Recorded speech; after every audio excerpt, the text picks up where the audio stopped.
we live in an age of constant input.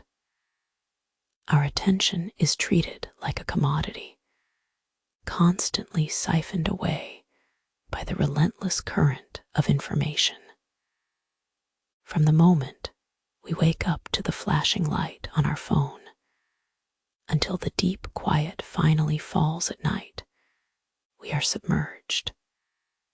We process notifications that demand immediate response, headlines screaming for our fear, and comparisons scrolling past in a rapid, unending feed. This perpetual barrage is not just modern life. It has become the noise complaint of the mind itself. We mistake this volume for normalcy. We confuse high stimulation with meaning. We have internalized a cultural expectation that to be alive, we must be constantly doing, constantly reacting. Our minds are wired into a state of low-grade alert, anticipating the next critical ping or the next crisis, demanding our focused attention.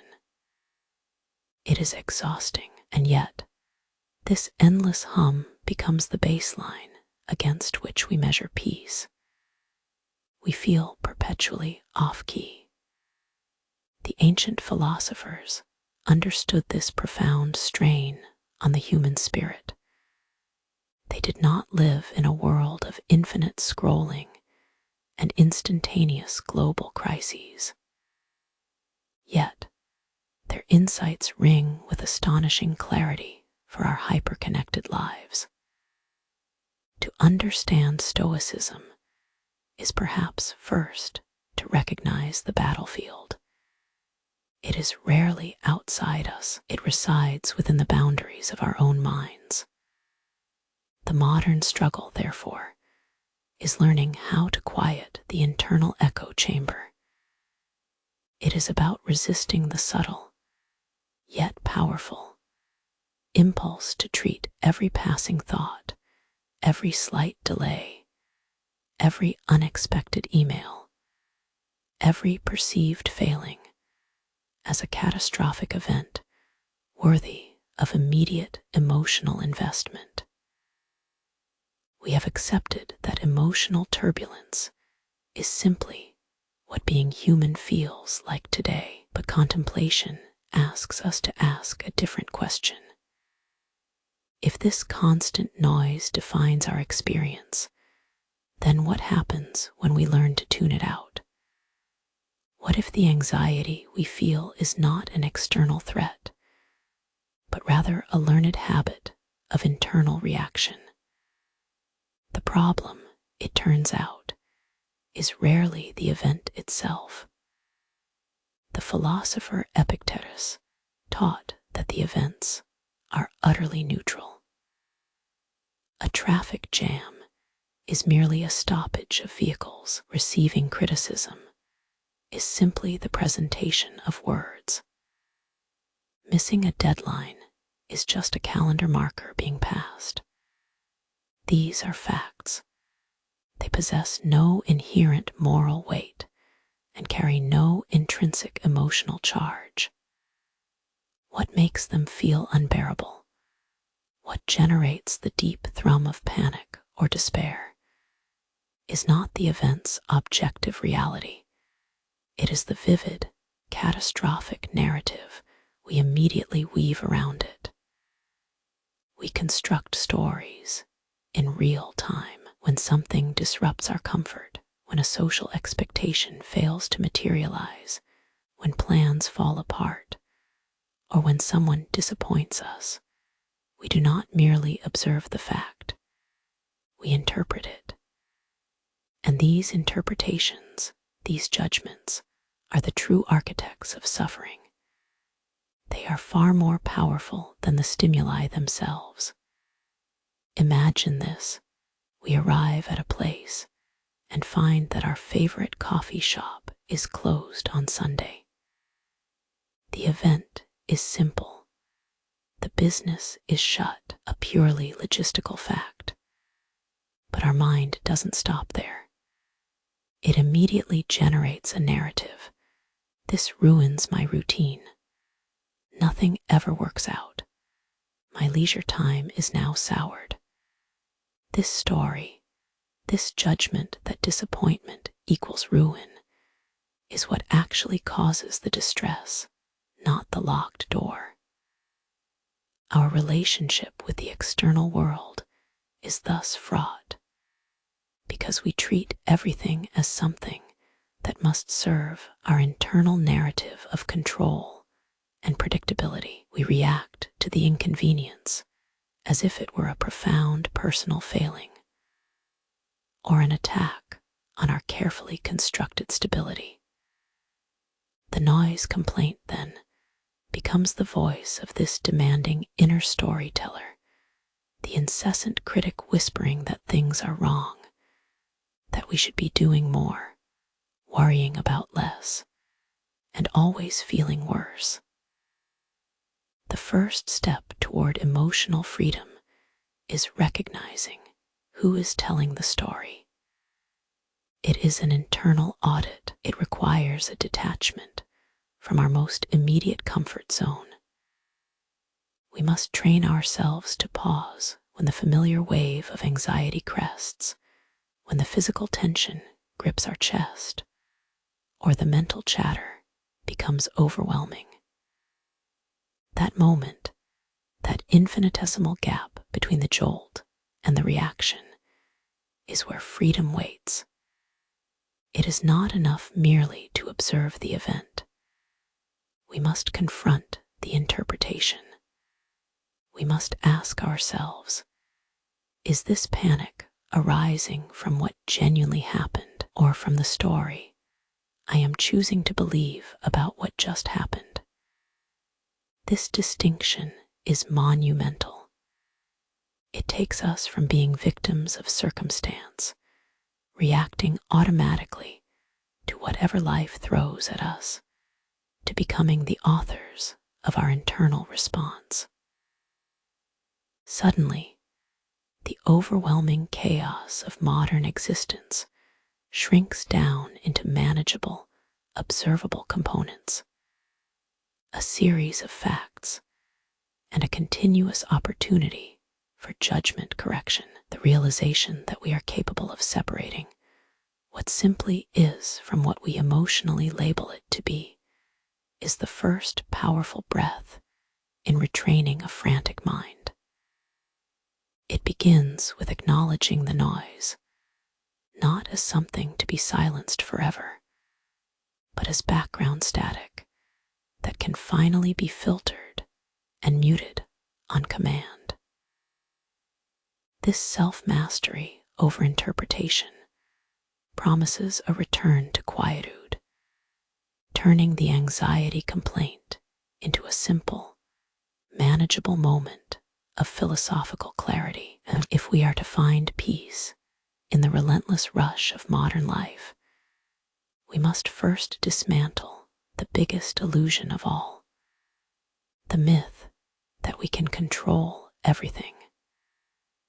We spend so much energy trying to manage external outcomes, the perfect career move, the ideal relationship, a smooth commute through traffic, that our minds become exhausted before the day even begins.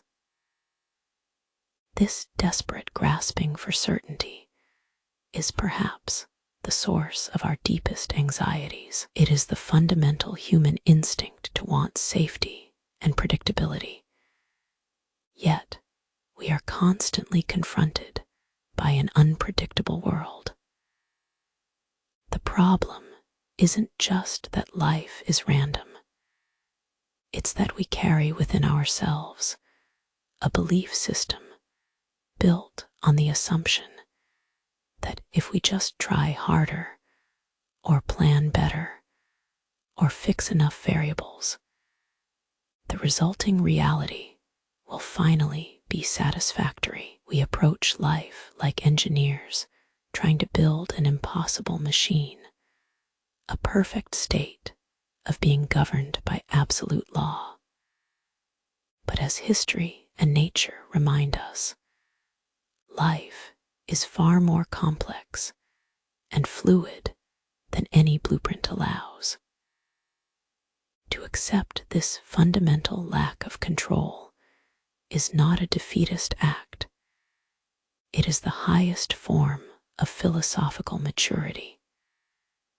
It is recognizing the boundaries of our own power. Our goal should not be to master the external world, for that resistance guarantees perpetual frustration, but rather to master the internal landscape, the realm of our judgments and reactions.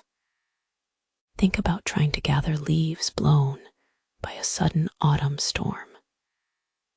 You can spend all your strength chasing them down, predicting their drift, and attempting to organize them into neat piles. But the wind is indifferent to your effort. The more you try to command them, the harder they scatter. It is an exhausting, futile battle against fundamental forces that operate outside your will. This struggle to control the uncontrollable objectifies our lives. We become enslaved by things we cannot change. Other people's opinions, global economic shifts, the passage of time, or even simply bad weather.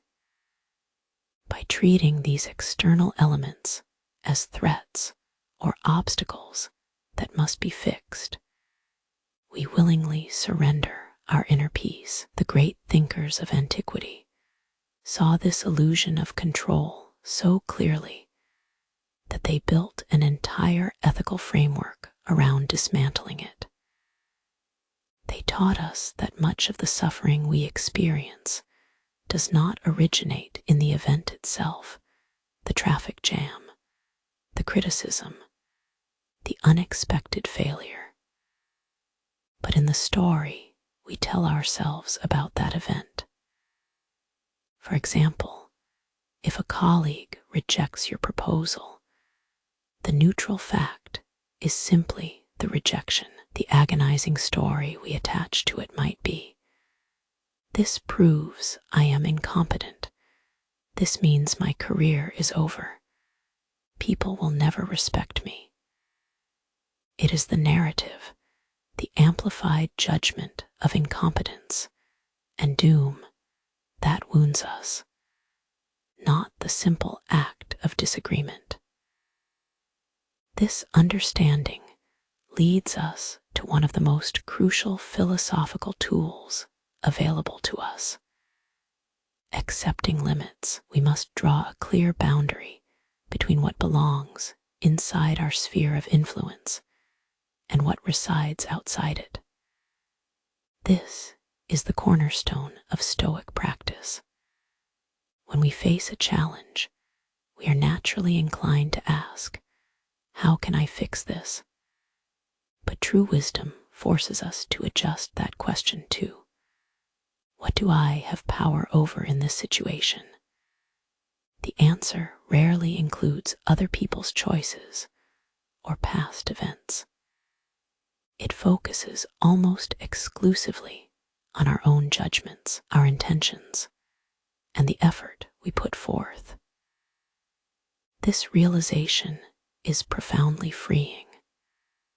By systematically identifying where our desire for control overlaps with reality, by accepting that some things simply must be allowed to happen, we stop expending spiritual energy fighting nature, chance, or other willful humans.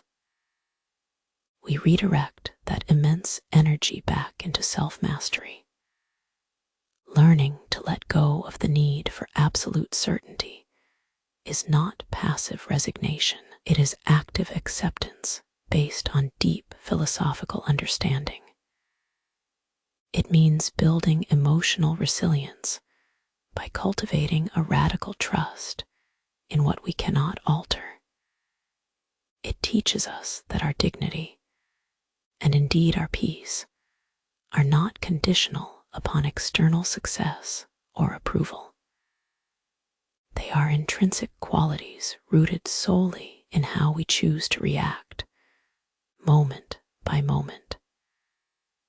This acceptance is the quiet thunderclap of freedom. We have spent time considering the relentless pressure of modern life, that constant, buzzing noise that suggests we are always lacking something, always doing too much.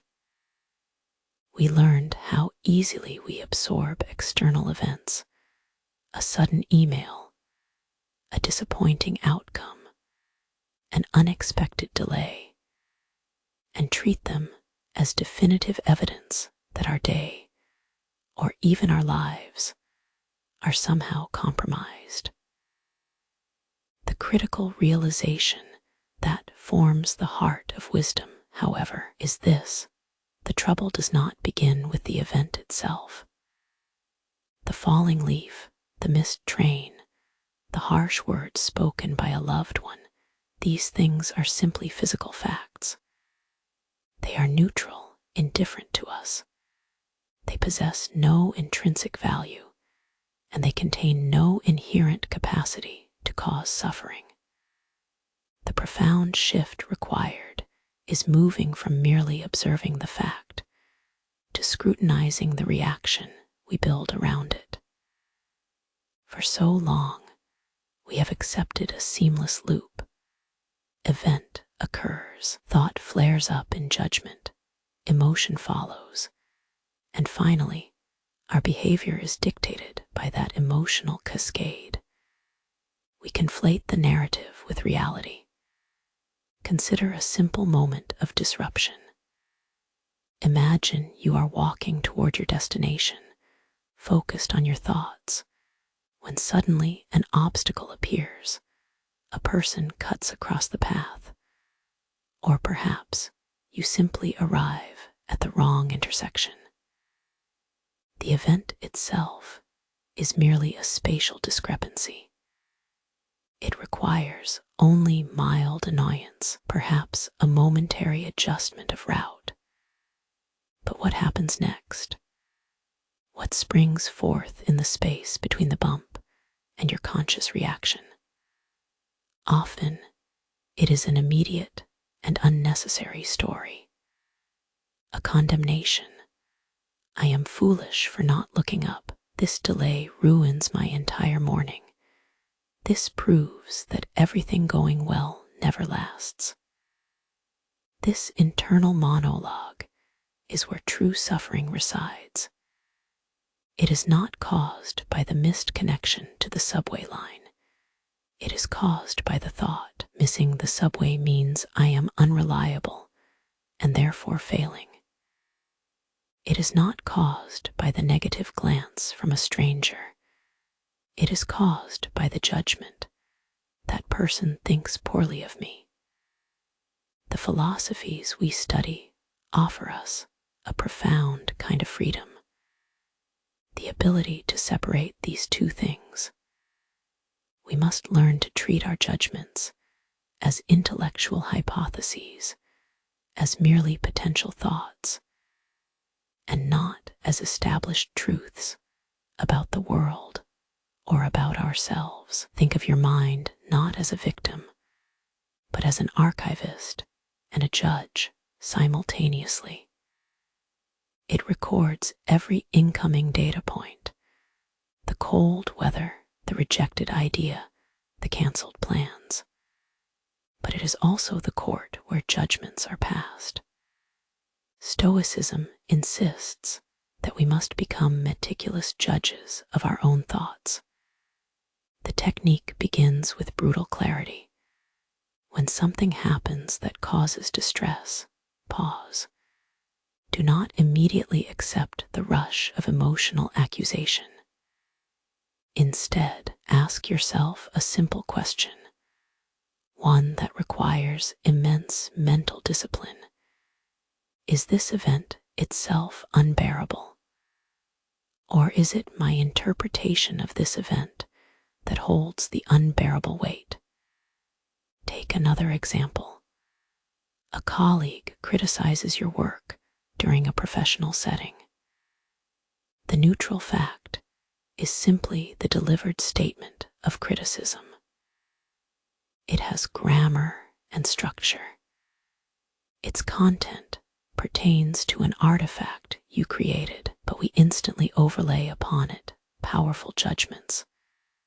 They do not respect me, or I am incompetent, or my entire career is jeopardized. These are stories built from fear, comparison, and the weight of past failures. The realization that these dramatic internal conclusions might simply be faulty arguments, misguided projections, is profoundly liberating. We begin to see that our natural inclination is not to record events accurately, but rather to amplify them into dramas that confirm existing insecurities. Separating event from judgment is the core act of self-mastery.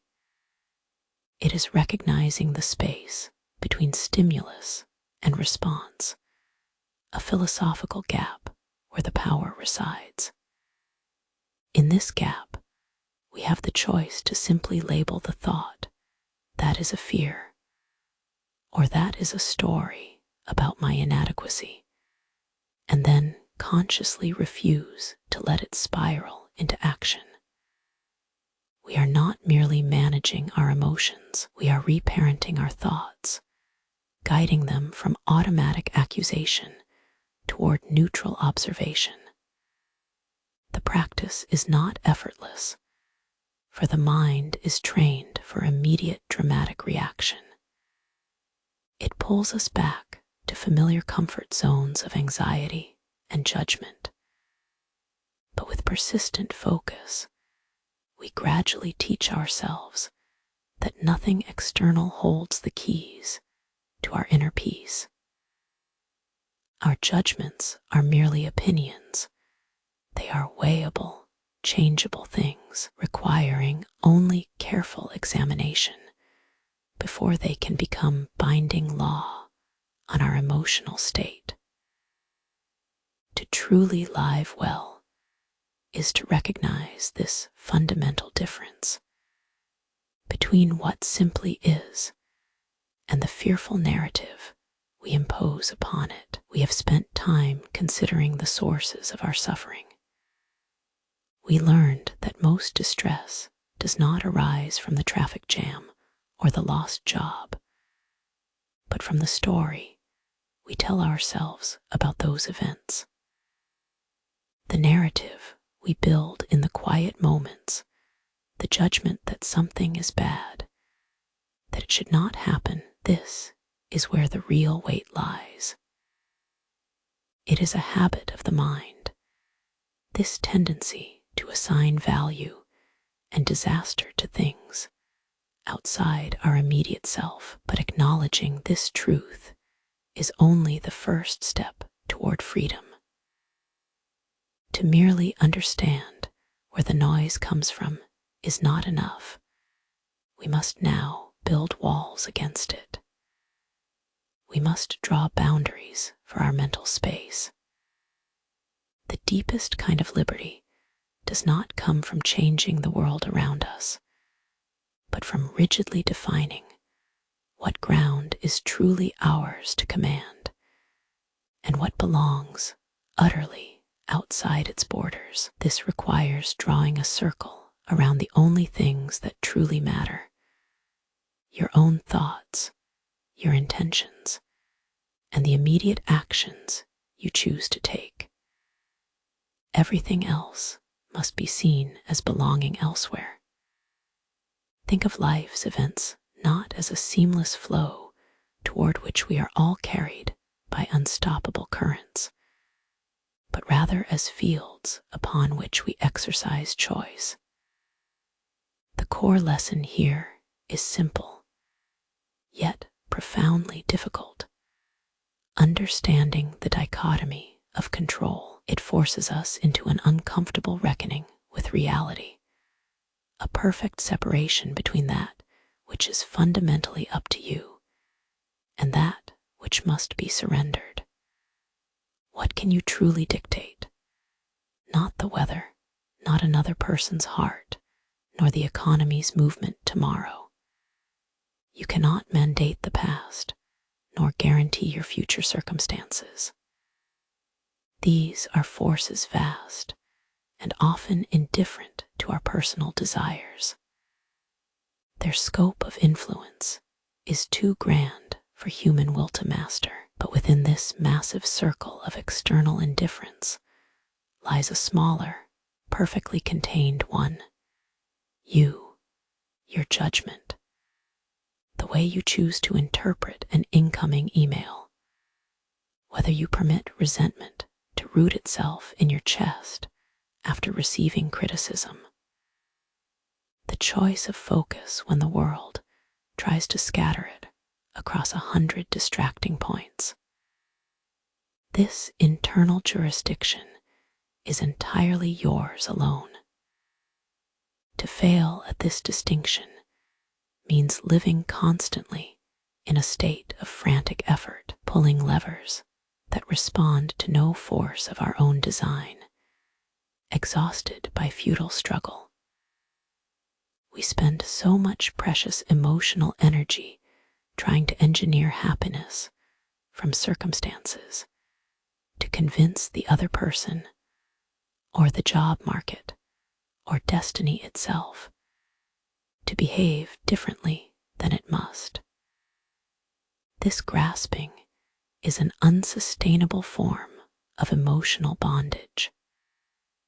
True resilience emerges when we stop wasting this vital resource, when we consciously acknowledge that some things are simply beyond our capacity for immediate change. Accepting this limit is not giving up. It is profound strength. It is the realization that wisdom lies in drawing a clear line. Here, my authority ends, and over there begins the reality of what is. Our hands must be placed on the outer edge of that circle, the boundary, to truly see its shape. We must observe external events with dispassionate scrutiny. When something happens that sparks immediate anxiety, perhaps a disagreement or an unexpected setback, we do not race to fix it by controlling the other party's behavior, nor do we attempt to predict how future conditions will unfold. Instead, our gaze returns immediately inward. We ask ourselves 3 essential questions. Is this entirely in my control? No. Can I influence the outcome? Not directly. But can I choose my immediate internal response to it? Absolutely. This is the point of leverage. Our power resides only in this narrow margin of inner consent and outer action. When we practice this detachment, when we deliberately stop trying to micromanage forces too large for us, we find an astonishing lightness.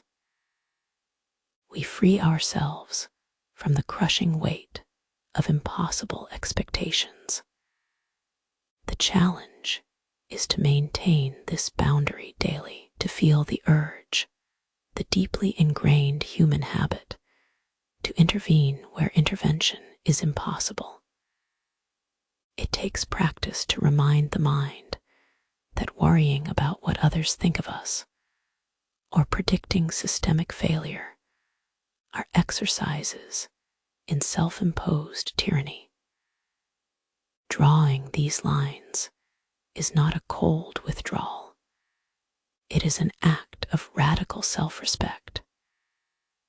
It is the necessary structure for building what we call inner peace, a citadel built not of stone and mortar, but of focused attention and rigorous acceptance of reality's boundaries.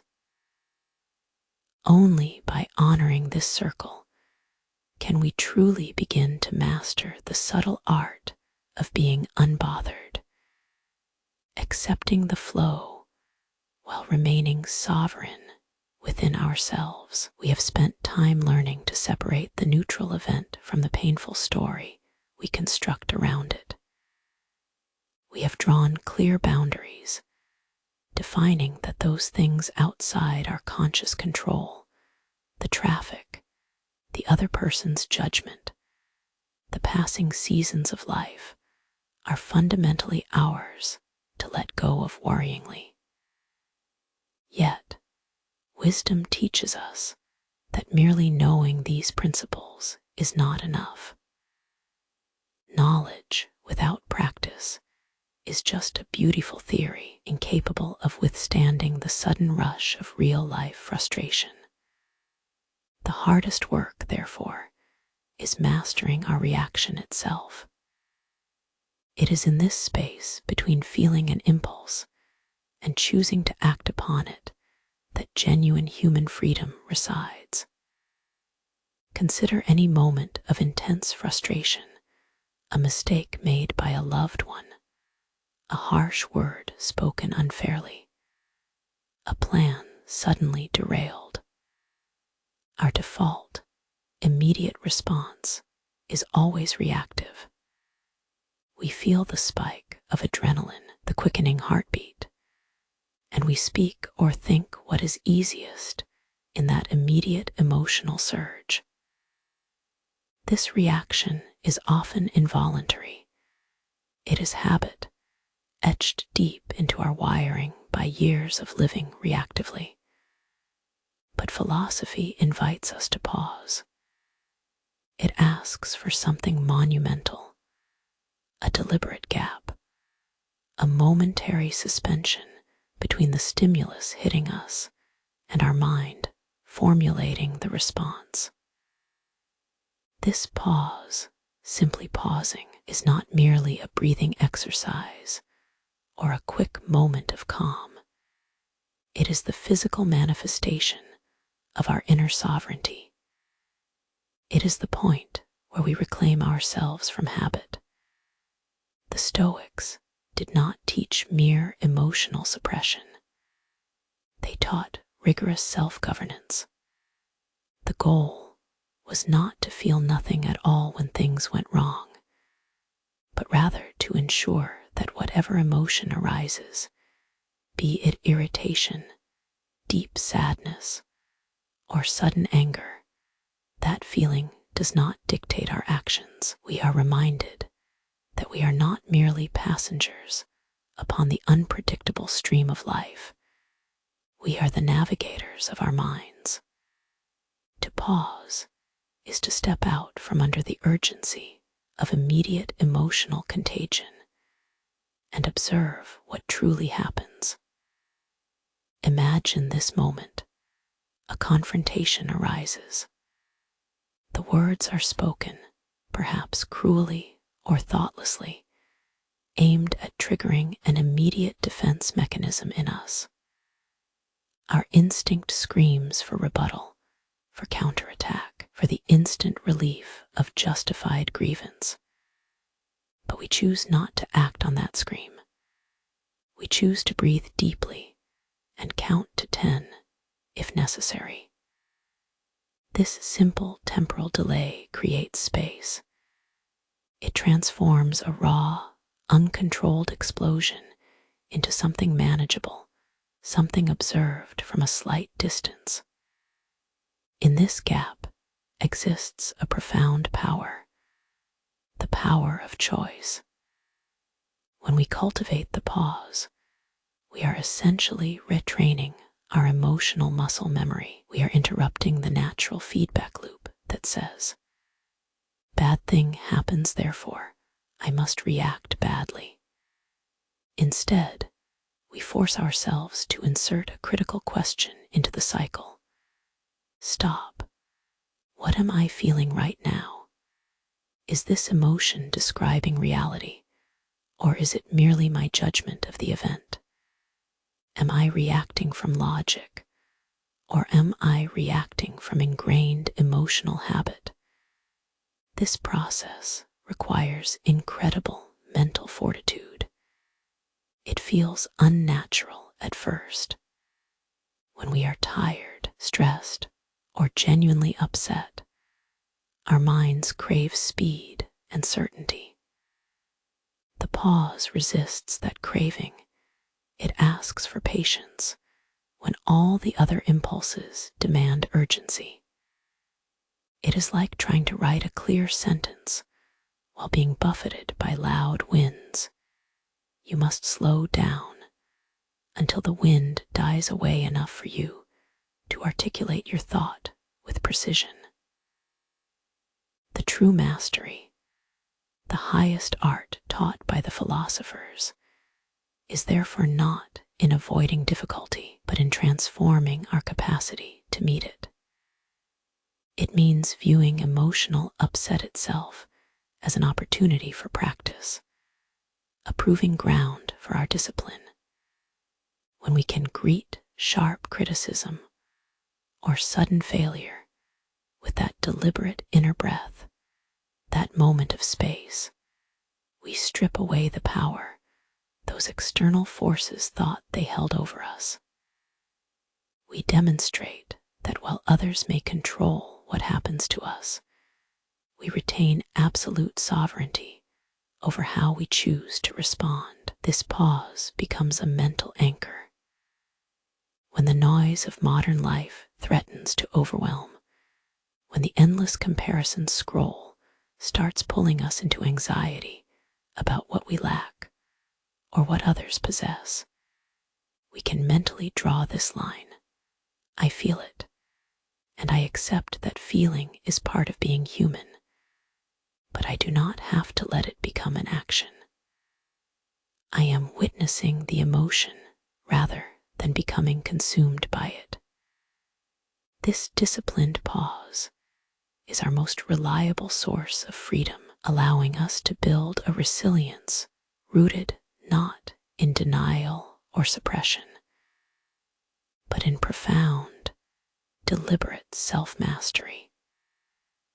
The art of being unbothered is not found in achieving an absence of feeling, but in perfecting the momentary refusal to be controlled by those feelings. We have spent time examining the invisible battles fought within us. We learned to distinguish between a neutral event and the story we unjustly attach to it. We mapped the boundaries of our control, understanding that much of life's current flows outside our grasp. And finally, we discovered the profound power contained in the simple act of pausing, creating a breath of space between stimulus and reaction.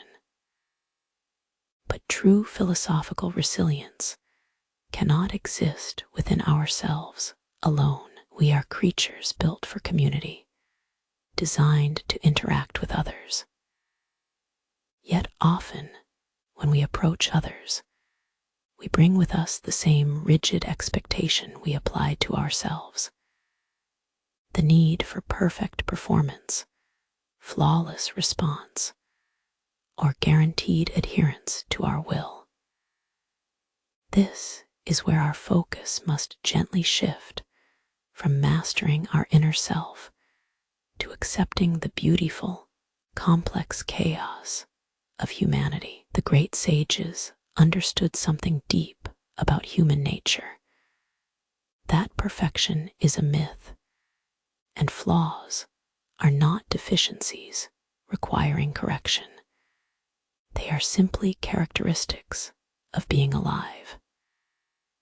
And this realization demands a radical form of compassion, both for ourselves and for others. Consider the friends in your life.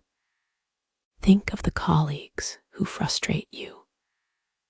Observe the family members whose habits grate upon your nerves. How often is the source of your deepest irritation not an action itself, but the imagined deviation from how that person should behave? We tend to see other people through the narrow lens of our own perfected self-image. We are judging them by standards they were never meant to meet. The Stoics did not preach tolerance merely as a political or social nicety. For them, accepting another's imperfection was an act of deep philosophical discipline. It requires us to recognize that just as we must accept the inevitable changes of our own physical bodies, the aging, the loss of strength, the occasional moment of irrationality, so too must we embrace the inherent unpredictability and incompleteness of every other soul. This acceptance is not resignation. It is a powerful act of inner freedom. It means acknowledging that another person's struggle, their mistake, or their inherent quirk has no bearing on your core sense of worth, nor does it mandate an emotional investment from you based on their flawless performance. Their reality stands separate from your desire for them to be otherwise. This idea suggests a beautiful kind of friendship with imperfection. It asks us to soften our internal censor, the critical voice that constantly demands perfection in all things surrounding us. We must begin to view people, and even ourselves, not as flawless statues carved by divine design, but as intricate mosaics made up of brilliant pieces and undeniable chips. The true mastery here is the shift from judgment to empathy. Instead of labeling a behavior as fundamentally wrong or frustrating, we learn to ask, what unseen pressures are shaping this action? What vulnerabilities are making them appear so unpolished? This questioning approach dissolves the immediate sharpness of annoyance, replacing it with quiet understanding. It requires us to extend the same radical grace to others that we struggled so hard to grant ourselves. We must understand that demanding perfection from others is often a shield we use to protect our own fragile self-esteem. If they meet our standards, we feel validated. If they do not, we feel diminished, leading to cycles of disappointment and resentment. But the wise path is different. It is built on mutual acknowledgement. We are all striving in flawed, magnificent beings. We trip, we misunderstand, we disappoint, and we require patience just as much as any other. To truly engage with another person, to form a connection that lasts and thrives, we must enter the relationship not with the expectation of their flawless reflection, but with an open hand ready to accept the rich, messy reality they bring. This is how we build emotional resilience outward, by practicing profound acceptance in our friendships, family bonds, and community interactions. We dismantle the exhausting habit of trying to control others' hearts or actions. We realize that the most stable relationships are not those composed of perfect people, but rather those held together by shared compassion for human fallibility. It is a steady discipline, accepting the boundaries, flaws, and beautiful imperfections in everyone you encounter. It allows us to release the tremendous weight of expectation, an expectation we place upon others, and even more profoundly, an expectation we place upon ourselves to be eternally admirable.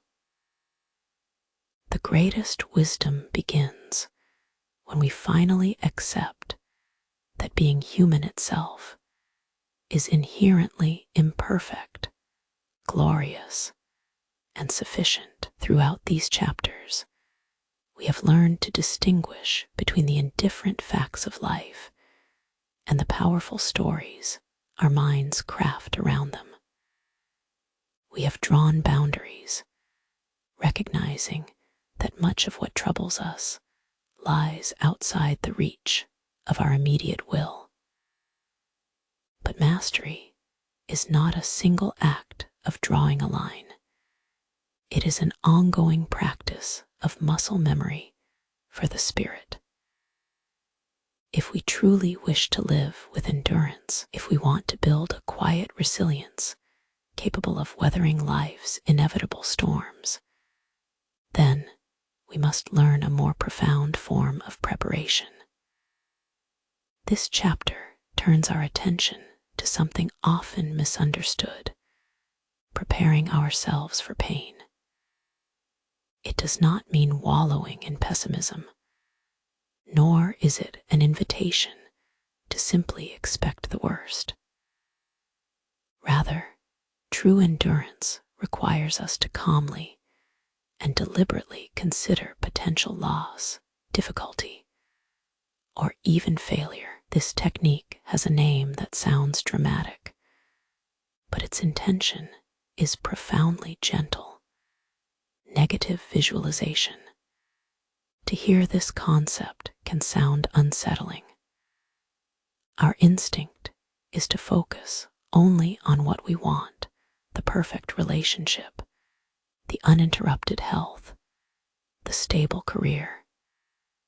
We build our lives around these perceived certainties, but the philosophy of endurance teaches us that these certainties are fragile. They are not guarantees, but temporary arrangements of things. The purpose of negative visualization is not to encourage fear, but to cultivate what we call mental armor. It is a strategic act of foresight for the soul. Think of it as rigorous exercise for emotional muscles. If you never practice lifting heavy weights and suddenly find yourself challenged by them, your body will falter. Similarly, if you only ever imagine smooth sailing and then reality whips up into a harsh squall, your spirit will be unprepared for the sudden jolt. How does this preparation actually work? It is about engaging in an exercise of thoughtful imagination. We do not just think it could go wrong. Instead, we ask ourselves specific questions, guided by deep self-inquiry.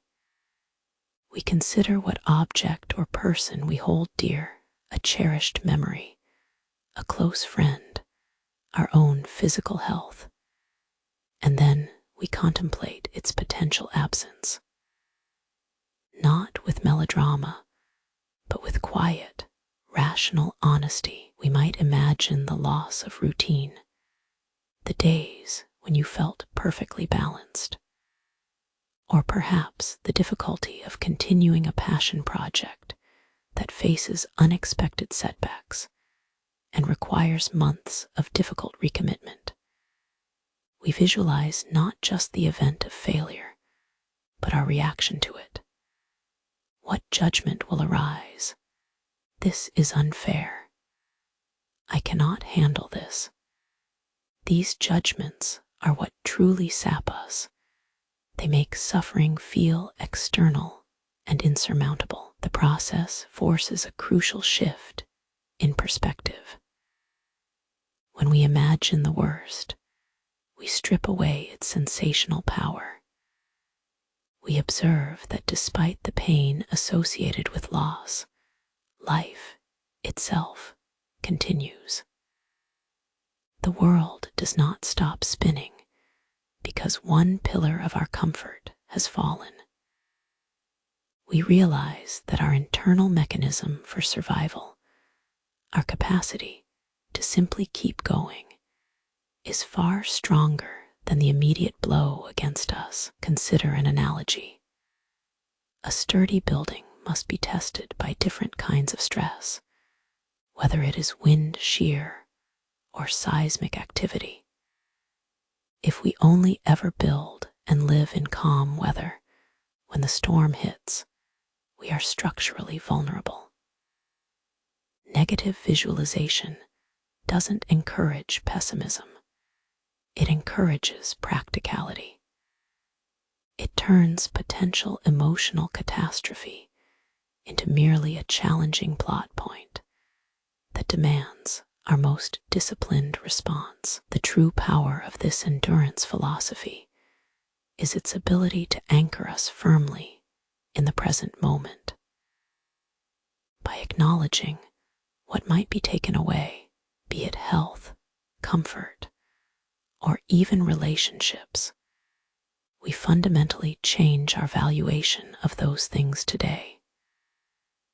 We stop treating our good fortune as a fragile gift that must be endlessly protected, and instead begin treating it as something valuable that we are currently stewards of. This shift fosters a profound gratitude rooted in understanding fragility, rather than simple emotional feeling. Endurance, therefore, is not about toughness alone. It is the cultivated ability to maintain internal calm when external conditions demand everything else. It requires us to hold two ideas at once. That difficulty is inevitable, and yet that our fundamental human capacity for reason remains intact no matter what happens around us. The emotional storm passes, but the disciplined mind endures, remaining steady like a beacon in the squall. By systematically practicing this gentle form of mental hardship, we do not become cynical people. Rather, we become thoroughly prepared souls. We learn that when life inevitably presents its unexpected losses and acute difficulties, our primary tool is not defiance, but reasoned patience. This readiness allows us to greet misfortune not with panic or despair, but with the quiet, resolute acknowledgement, "This too shall pass, and I possess the inner resources to navigate it." For much of our lives, we wait for the grand moment. We anticipate the great victory, the career milestone, or the profound emotional shift that will finally bring us contentment. We believe that joy is a prize reserved only for moments of drama, marked by achievement or intense experience.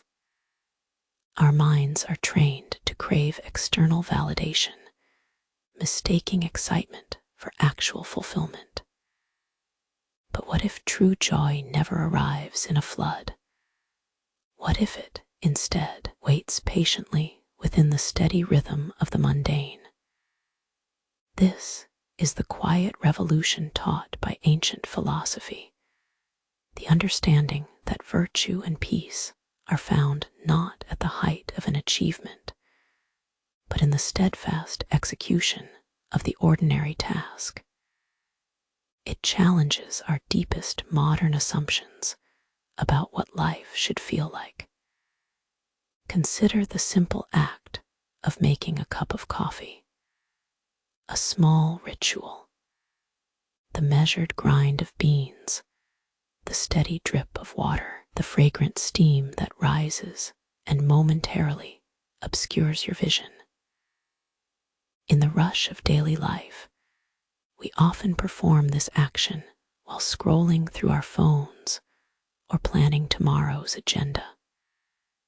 We are physically present, but mentally elsewhere, half absorbed in future worries or past anxieties. Stoicism invites us to pause right there at the coffee machine and pay attention entirely. To acknowledge that this small task is itself a perfect field for practice, it becomes an act of disciplined presence. Our minds naturally resist this stillness. They prefer the urgency of thought over the simplicity of doing. They want complexity because complexity feels important. The joy we seek is not external. It cannot be gifted to us by another person or bestowed upon us by circumstance. Instead, it is a byproduct of focused intention, a residue left when our full attention meets simple reality. When we truly invest ourselves in the present action, that act itself becomes meaningful. We have traveled through principles of judgment and control. We learned to differentiate the event itself from the story we tell ourselves about it. We defined clear boundaries, establishing the circle of what truly belongs within our power. These practices were not ends in themselves. They were merely tools for construction. Now, we must move beyond theory and into practice. The dedicated construction of the self. We have walked through the noise.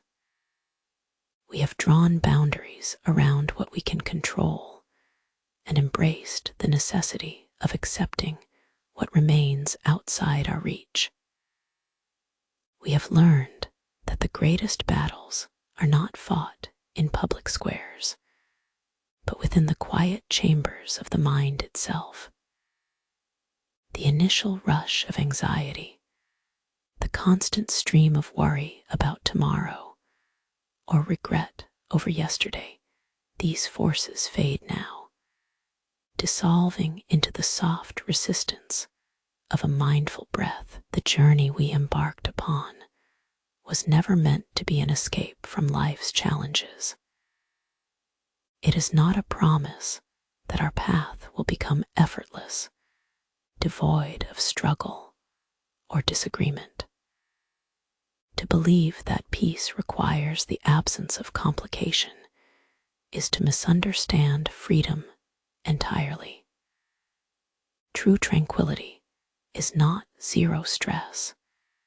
It is simply knowing how to breathe through the worst of it. This understanding changes everything. We realize that being calm is not a state we achieve and then keep forever. It is an active practice, a continual return. It requires us to treat our mental discipline less like a finished building and more like a muscle, one that must be exercised every single day. The goal is not to stop feeling frustration when the traffic stalls, or disappointment when plans fall apart, but rather to notice the initial tremor of emotion before it takes hold, to catch it by the wrist gently before it pulls us off balance. Think back to the core principle, the separation of event from judgment. An external blow does not cause suffering. Our interpretation, the story we tell ourselves about that blow, is the true architect of pain. We learned to observe this narrative critically, to pause and ask ourselves simply, what is it I am judging right now? Is this feeling a fact, or merely a powerful thought dressed up as reality? The inner citadel remains our anchor. It is not impenetrable armor that deflects every threat, rather, it is the quiet certainty of self-trust. When the storms rage outside, when global headlines scream panic, when personal relationships falter, or when unexpected setbacks strike, we do not need to fight the storm itself. We only need to return our focus inward, right back to this point of conscious observation.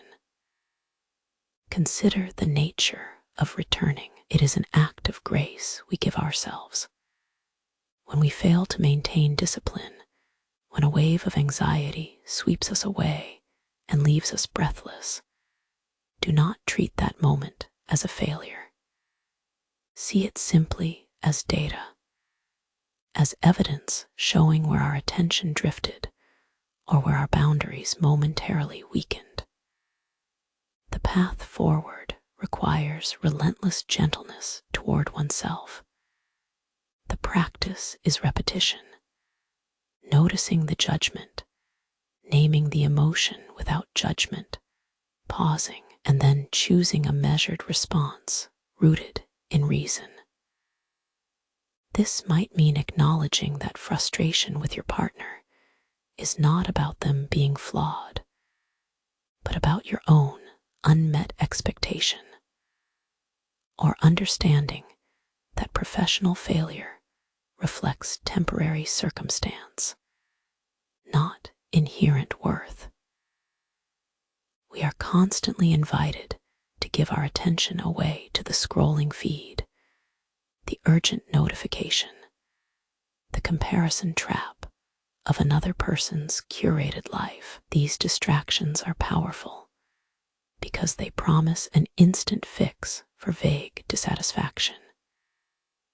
They whisper that if we just consume enough or achieve one more thing, then peace will arrive.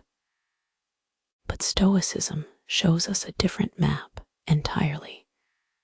That true wealth lies in cultivating stillness within the current moment.